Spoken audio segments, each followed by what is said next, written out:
Shalom Lekulam. Es un gusto saludarles de nuevo. Soy Eliyahu Boz Ben Abraham y este es el podcast Aleph Tab. El que fue, el que es y siempre será. En esta entrega compartiré con ustedes el estudio de la segunda aliyá que corresponde a la parashá número 49 que lleva por nombre Kitetse, que significa cuando salgas. La podemos encontrar en el capítulo 21, del versículo 22 hasta el 23, y en el capítulo 22, versículos 6 y 7. Antes de empezar, quiero darle las gracias a Su Majestad el Rey de Israel por esta oportunidad de compartir su palabra con nosotros y ponemos este tiempo en sus manos, para que abra nuestro entendimiento y por su misericordia nos permita ser parte de su plan de redención, el cual está contenido en su preciosa Torah. Baruch atah Adonai Eloheinu melech haolam, asher bahar banu mikol, hamin lanu et torato, Baruch atah Adonai noten hatorah. Amén. Y hemos dicho, bendito eres tú, Adonai Elohim nuestro, quien nos escogiste entre las naciones para entregarnos tu Torah, y bendito eres, Rey eterno, dador de la Torah. Te pedimos con respeto y reverencia nos enseñes a entender tu palabra, pero sobre todo a vivirla por el poder de tu Espíritu y a dar testimonio de ella a través de lo que haces cada día en nuestras vidas. Hemos orado en el nombre y por los méritos de Yeshua HaMashiach. Bueno, para esta segunda aliyá, vamos a ver qué dice en el capítulo 21, versículo 22. Dice, si un hombre es culpable de un delito capital, se le da muerte y lo impalas en un madero, su cuerpo no permanecerá toda la noche en el árbol, pero tienen que sepultarlo al mismo día, porque una persona que ha sido colgada ha sido maldecida por Elohim, así que no profanarás tu tierra, la cual Yud-Hei Vав-Hei tu Elohim te está dando por heredad. Aquí vemos dos temas importantes. Por un lado, una de las 4 formas de ejecución que se conocen es por estrangulamiento. Pero aquí particularmente no se habla de estrangulamiento, sino de primero dar muerte al culpable y luego colgarle de un árbol. La palabra hebrea para árbol es etz, que significa planta, madera, leña. Teniendo en cuenta este argumento, muchos consideran la teoría de que el Mesías Yeshua pudo haber sido colgado en un árbol, según lo planteado por Rab Shaul o Pablo, mejor conocido como Pablo, en su carta a los creyentes de Galacia. En Gálatas 3:13 nos dice, el Mashiach nos redimió de la maldición impuesta por la Torá al hacerse maldición por nosotros, porque está escrito, maldito todo aquel a quien cuelgan en un madero. Otros afirman que este principio de ejecución descarta por completo la posibilidad de un enjuiciamiento realizado por medio de una cruz. Antes bien, se empleó un madero, en lugar de un árbol. Aún el hiperdispensacionalista E.W. Bollinger, con respecto a este asunto, afirma que estauros, como se conoce en griego, que significa cruz, y era un simple palo o estaca vertical en la que los romanos clavaban a quienes se les ordenaba ser crucificados. Significa estaca única. Nunca significa 2 piezas de madera unidas en ningún ángulo. Incluso la palabra latina crux significa una simple estaca. Esto lo refleja en su concordancia y léxico crítico al inglés y al griego del Pacto Renovado o Brit Hadashah, mal conocido como Nuevo Testamento, publicado en 1877. Por otro lado, y haciendo referencia al versículo 23, es válido señalar que la muerte en la horca no era una forma hebrea de enjuiciamiento. Como pudimos ver en el versículo anterior, el medio de ejecución al que se está haciendo referencia es al del madero vertical. Ahora, cualquiera que fuese el medio de enjuiciamiento o ente causante de la muerte, este mandamiento prohíbe la exposición del cuerpo hasta el estado de putrefacción o hasta ser presa de las aves. El cadáver tenía que ser sepultado el mismo día. Es posible que se fundamente esta ley en el hecho de que el hedor en clima cálido corrompería el aire del entorno haciéndolo nauseabundo, o porque el espectáculo de un cadáver expuesto traería contaminación ceremonial sobre la tierra, lo cual pertenece a Yud-Hei Vав-Hei, como enseña Vayikra o conocido como Levítico, capítulo 25, versículo 23. La tierra no será vendida a perpetuidad, porque la tierra me pertenece a mí, ustedes solamente son extranjeros y residentes temporales conmigo.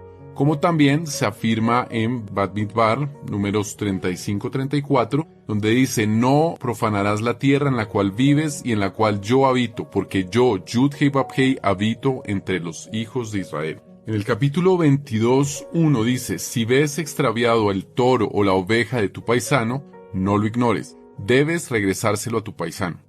Observamos aquí cómo este versículo nos cambia la forma en cuanto al concepto de hermandad. a tal punto que nos pone en presencia de un mandamiento que nos impide hacernos los desentendidos y dar lugar a la indiferencia y a la apatía, que es un agente que corroe la unidad. Un verdadero siervo del Eterno no debe ignorar u ocultar lo hallado, cuando descubre que algo de su hermano se ha extraviado. Por el contrario, debe recogerlo y devolverlo a su dueño. Este estatuto es contrario a la tendencia mundana de no involucrarse en dificultades ajenas. Recordemos la exhortación del profeta Zacarías en el capítulo 7, versículo 9. Así dice Yud-Hei Vav-Hei Haelión, impartan justicia justa, que todos traten con misericordia y compasión a su hermano.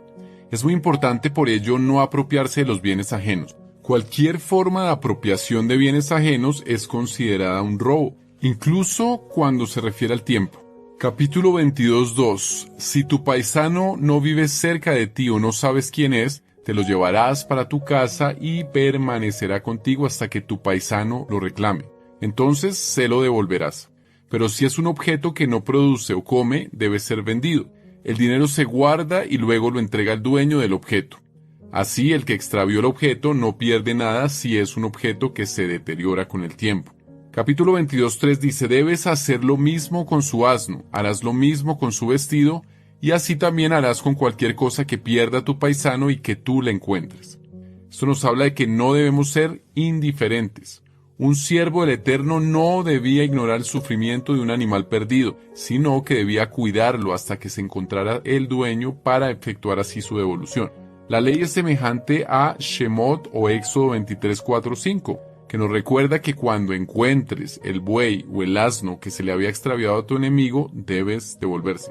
Cuando veas el asno de tu enemigo caído bajo su carga y quisieras negarte a levantarlo, debes, sin embargo, ayudarle a levantarlo.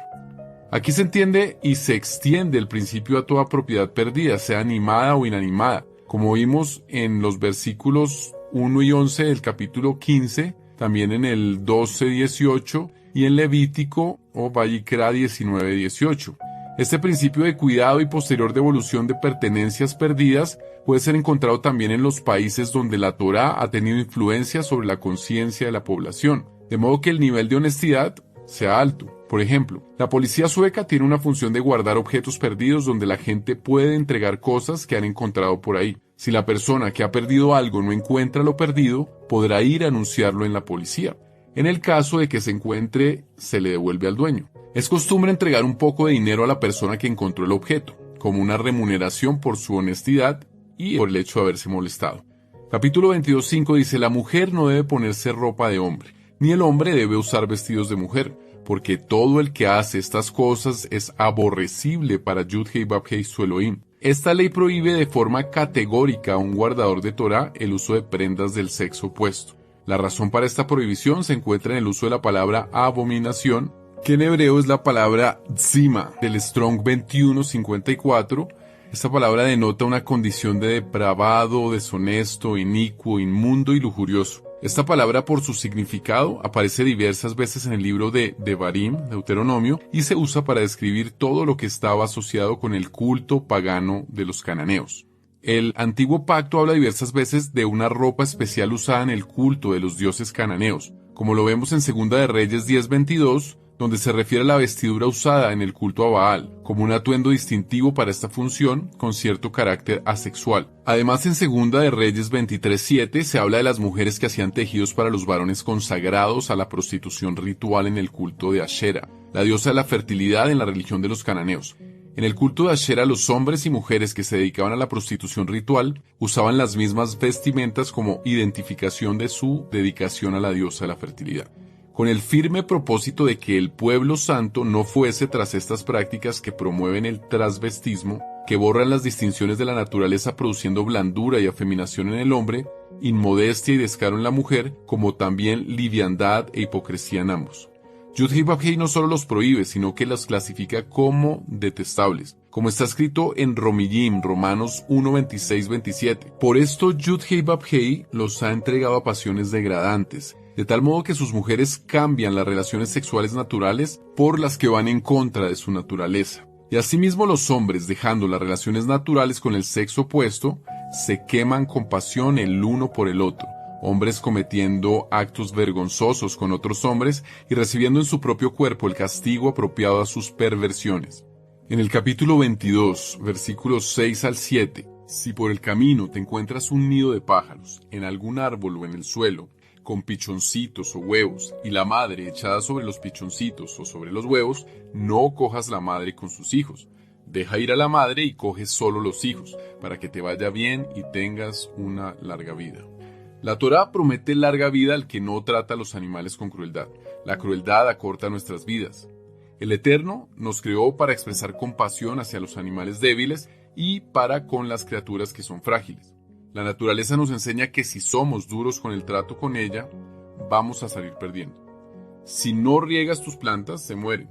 Si no das de comer a tus gallinas, no te van a dar huevos. Si somos sensibles a la naturaleza, y especialmente a los animales, nos irá bien y tendremos larga vida. Este es un mandamiento con promesa de bienestar para los que la cumplen. No es el trabajo de los ambientalistas y de los protectores de animales solamente. Es el deber de cada siervo del Eterno que se ha dispuesto a obedecer su Torá a plenitud.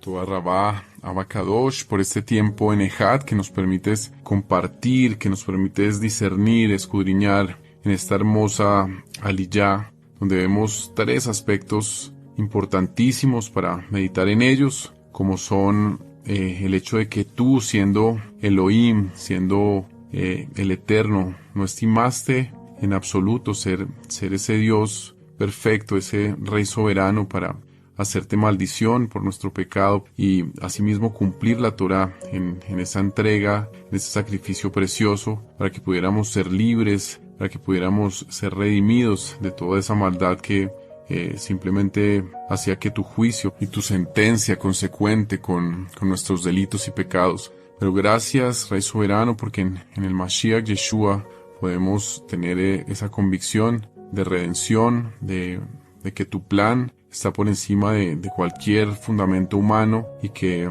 tu plan siempre ha sido bueno, ha sido llevar a cabo tu misericordia para volver a ese pacto perpetuo. Por Rey, gracias por esa palabra que nos exhorta y nos recuerda que nosotros por ningún motivo podemos quedarnos con lo que no nos pertenece. Eventualmente, si pensamos que nos encontramos algo en un lugar determinado o simplemente en la calle o no vemos que alguien reclame una pertenencia, nosotros no podemos pensar simplemente que porque nadie la reclamó nos pertenece. Sabemos que siempre hay un dueño y que si no está a nuestro alcance poder hacer lo posible para que esa persona vuelva a obtenerlo, eso nos hace hijos tuyos y nos hace pueblo escogido y apartado, siempre poniendo la honestidad por delante. Y también nos habla y nos exhorta y nos llama también a reconocer y a poner en práctica también ese principio de sensibilidad por la naturaleza, por tu creación, por cada uno de los seres que creaste, que tenemos a nuestro alrededor y que debemos socorrerlos si eventualmente lo necesitan, que debemos ser diligentes ante una calamidad o que veamos en peligro alguna especie. No se trata de un grupo específico de personas dedicadas al ambientalismo u organizaciones que promuevan la protección del medio ambiente o cualquier tipo de especie en vía de extinción. Es un llamado a toda la creación, a todos los seres humanos, pero aún más y con un grado más elevado de responsabilidad a los hijos de tu pueblo Israel. Damos muchas gracias también porque cada una de estas personas que puede recibir este audio está siendo ministrada, está conociendo más de esas reglas o de esos principios que son para nuestra edificación y que nos ayudan a crecer en todos los ámbitos de nuestra vida, pero sobre todo nos hacen íntegros y completos en ti. Por tus méritos y para la gloria de tu nombre. Amén, ve amén.